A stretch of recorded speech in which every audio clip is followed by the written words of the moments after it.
When I go traveling, whether it's by myself or with my family, I hate having to carry all these cables and all these chargers into the hotel room with me. There's a better and easier way. Let me show you how.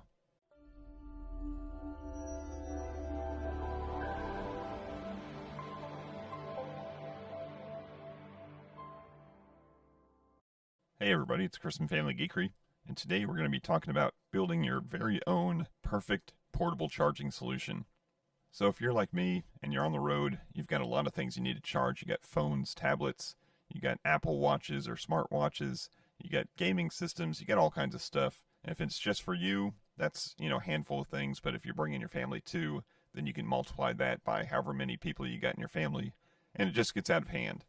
To make things even more difficult, you go into a hotel room and you're trying to get these things either behind, plugged in behind the nightstand, or they've got those nice little things that you can plug into the top. Don't use those either, because if you look at the plugs on those nightstands, they usually have a maximum wattage and they're usually pretty low. And that's either going to mean that your phone or your tablet's going to be charging slow, or you'll feel these things get really hot because it's trying to draw more power than what it's allowing through the nightstand. And it's just a nightmare. So let me show you how I've been traveling for the last couple of years, and it's worked for me, and I'm going to give you a couple different solutions for you. So this right here is what I've been carrying for the last couple of years, and it's worked great for me. It is due an upgrade here eventually, but for right now it's working awesome. And as you can tell, it's nothing revolutionary, right? It's a multiple USB charger, nothing brand new or revolutionary, but sometimes you just have to take the time and think it out and put one of these together. Now this goes right into my backpack or into my suitcase or my carry-on, and it's all tidy. If you've ever carried a bunch of cables in your backpack or something, they get tangled up. This right here, because it's all wrapped together, and it's not wrapped together so tight that any of the cables get damaged, it just stays together. And I just pull this out, plug it into usually one of the wall sockets, because as I said before, the nightstand plugs are not always perfect for this type of thing, especially going to be charging multiple things at a time. So you've got a little bit of length in the cord, and I'll unwrap this in just a second, that you can get to the wall. And usually, depending on how well the hotel keeps up their sockets, you'll see that these things right here, you plug it into the wall or you plug it into that nightstand, and it feels like it's going to fall out. That's dangerous also, because if this thing doesn't have a good solid connection, it can get hot and it can arc or it can short out. So find one of the plugs that's maybe a little bit farther away from the one that everybody has been using for the last 20 years, and plug it into the wall. You got a little bit of length to bring this over to your table, and then you've got all your devices real close by. So let's unwrap this and I'll show you what I've got going on here. So once I take the Velcro strap off of here, you can see everything is nice and tidy. These things don't get too twisted up. All you got to do is just kind of bring them out and untangle them a tiny bit. But in the end, you end up with a really long AC plug that, like I said, you can plug in anywhere.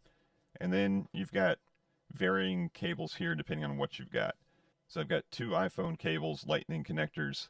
I've got the Apple Watch charger, and then I've got 2 of these USB-C cables. These are Anker brand. I love Anker. They stay together forever. Like I said, I've been using this thing forever, and none of these cables are damaged at all. None of them are bent up.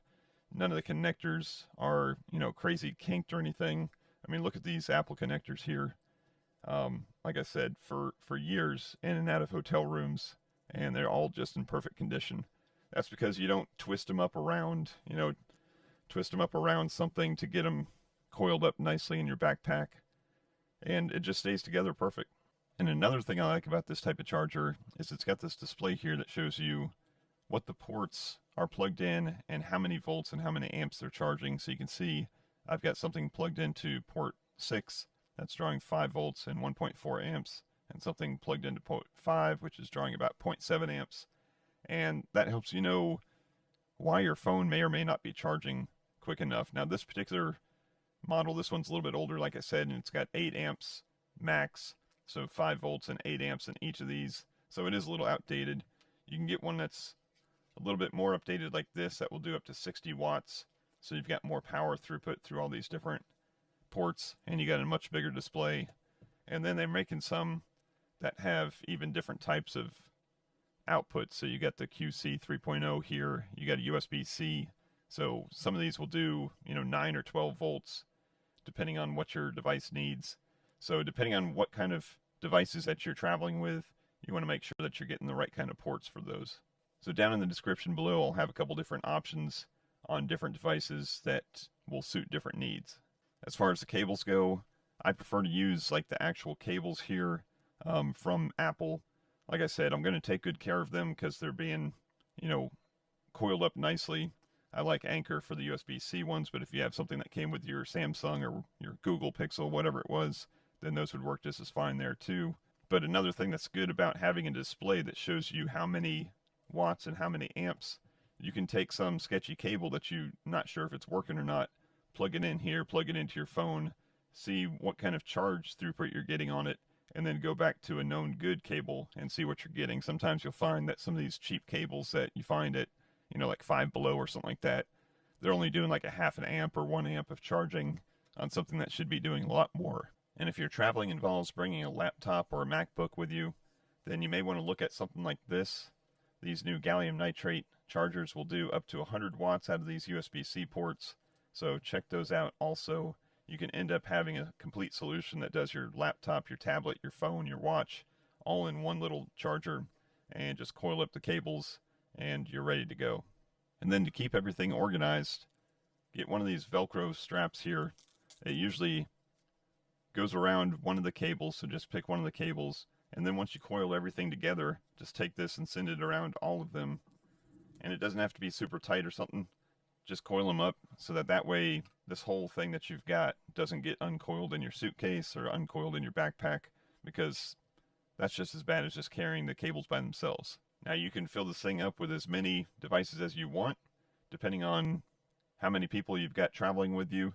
I know I've been in several situations where you're on a long road trip and you get to the hotel and you hear the kids screaming, "I get the phone charger first, I get the phone charger first." Well, this is going to solve that problem.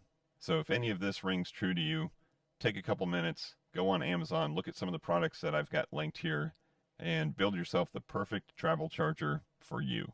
So that's going to wrap it up for this video. Just a quick little tip, not a life-changing tip by any means.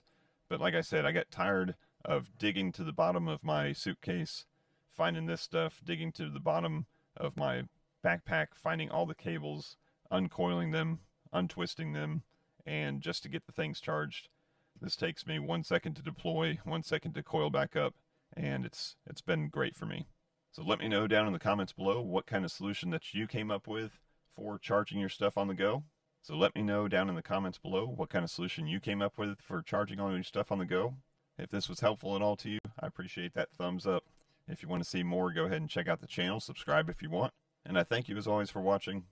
And until next time, peace out and geek out.